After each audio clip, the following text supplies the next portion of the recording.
The Karachi Circular Railway had been in operation since 1969, but got closed down just before the millennium after running into huge losses.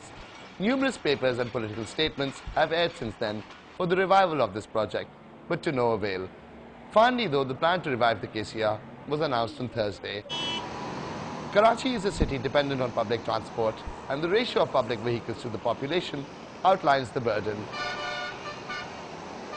Currently, 6.3% of Karachi's vehicles cater to public transport, 35.5% are privately owned, 9.9% are paratransit, while 47.3% of the total vehicles are motorcycles.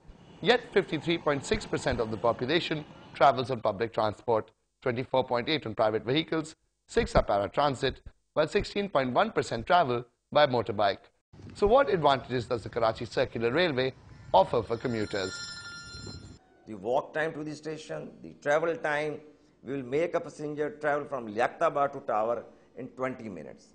So this will save the working hours of the people, reduce the pollution in Karachi, reduce the congestion in Karachi. The KCR aims to link the commercial centre of the city with areas such as Liari, Site, Mangopir and Gulshan-e-Iqbal. The project will be run by the Karachi Urban Transport Corporation, of which the Pakistan Railways will have 60% share, the Sindh government 25% and the city district government of Karachi 15%. So the project will cater to approximately 700,000 commuters on a daily basis and brings great advantages to those living along its corridors.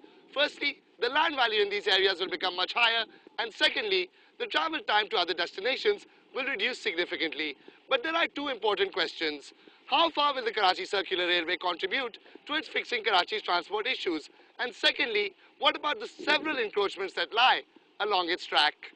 Experts believe in the need to revive the circular railway, but believe that it alone is not the answer to Karachi's transport challenge. Karachi's traffic problems can only be solved through a bus system because that's the majority of the people of Karachi will always travel by bus. KCR in its present form will not even serve 2% of the commuting public.